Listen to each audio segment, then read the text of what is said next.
In the 13th century, the Tigris River turned pitch black. After breaching Baghdad's walls, the Mongol Empire emptied the world's greatest libraries, hurling millions of manuscripts into the water. 500 years of Islamic intellectual dominance vanished in days. Hundreds of miles away, a 6-year-old boy named Taqiyuddin Ahmed bin Taimiyah watched his family pack whatever books they could carry and flee across the Syrian desert.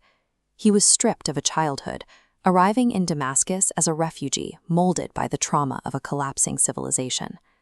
As he grew into a brilliant scholar, a singular, haunting question consumed him. He looked around at an Islamic empire that used to lead the world in science, philosophy, and power, and asked, "Why are we so weak?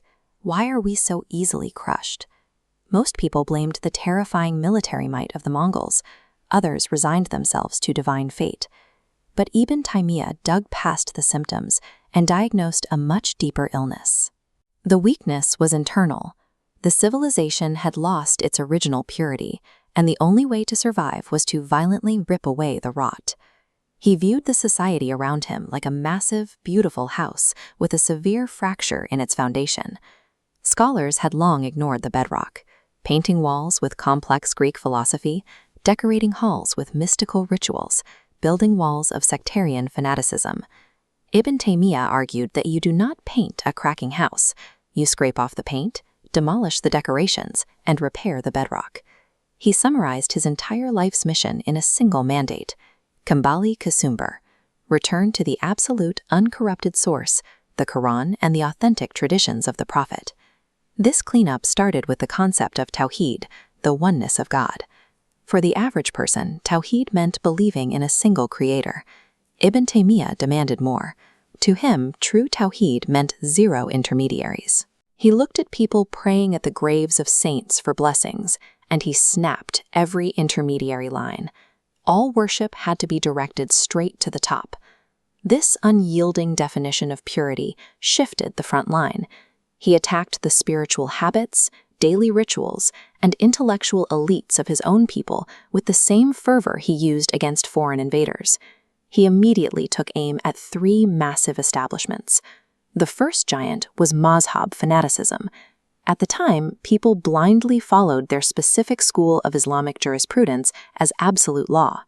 Ibn Taimiyah brought a sledgehammer to this echo chamber, demanding the reopening of ijtihad, the practice of independent, critical reasoning based directly on the original texts.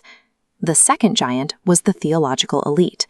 The dominant scholars of his era loved Aristotelian logic. When the Quran mentioned God's hands or God sitting on a throne, these philosophers panicked, insisting it had to be an elaborate metaphor because a literal reading defied human logic. Ibn Taimiyah accused them of arrogance. He argued that trying to decode the creator with a human brain forces the infinite into a tiny, flawed box. He popularized a counter-concept, bila kaif. It translates to without asking how. If the text says God had a hand, you accept it. You acknowledge it looks nothing like a human hand, and you stop trying to mathematically prove it. Reason submits to revelation. The third giant was popular mystic practice. While he respected internal spiritual discipline, he despised the extreme Sufi rituals of the era, whirling dervishes, ecstatic chanting, and the worship of holy men. To him, this was a psychological escape from reality, bordering on outright polytheism. He refused to keep these arguments locked inside a quiet library. He took his theology out of the ivory tower and into the crowded markets, mosques, and palaces of Damascus, openly challenging the establishment to their faces.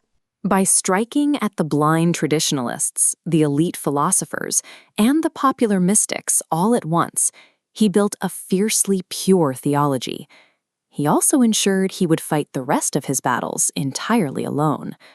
The ultimate test of his rigid philosophy arrived when the Mongols returned to lay a brutal siege to Damascus. But there was a deeply paralyzing twist. The Mongol invaders had recently converted to Islam. They prayed 5 times a day. They recited the Shahada. The city's scholars froze, entirely unsure of how they could legally or morally raise swords against fellow Muslims. Ibn Taimiyah stepped to the pulpit and issued a formal legal ruling.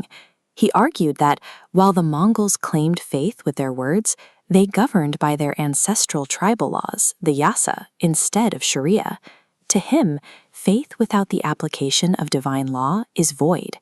Because their actions crushed the side of their words, he declared them apostates. He deployed a highly extreme theological tool called takfir, the act of excommunicating a fellow Muslim. By stripping them of their religious protection, he made fighting them a mandatory holy duty. He backed this theology with a sword. He left the pulpit, walked out to the plains of Marj el-Safar, and fought the Mongol army on the absolute front lines, proving his ideology in the mud and the blood. The Mongol fatwa cemented a core pillar of his worldview. A state exists strictly to execute divine law. If rulers claim the religion but reject the law, the state loses its legitimacy, and violent resistance becomes an obligation. You cannot wage a simultaneous war against the political state, the academic elite, and the general public without paying the price. Ibn Taimiyah spent his final years being dragged from one regional dungeon to another, exiled to places like Alexandria to keep his abrasive voice away from the masses. He finally ended up in the citadel of Damascus. Realizing that previous prison cells had only given him quiet time to write thousands of pages of fiery texts, the authorities took away his final weapons. They stripped his cell of all paper and ink. Robbed of his ability to communicate, his health collapsed. He died in that cell in 1328. But when his body was carried out of the fortress, an estimated 200,000 people poured into the streets of Damascus to mourn him. The state thought locking him away would smother his influence. Instead, his death cemented his status as an uncompromising martyr. His ideas were out in the world, uncontainable and permanent. Today, the legacy of the Lion of Damascus has two highly distinct faces. To modern reformists and scholars, he is a brilliant hero. He is the man who cracked open the stagnant echo chambers of the Middle Ages, inspiring thinkers to scrub away centuries of superstition and intellectual decay.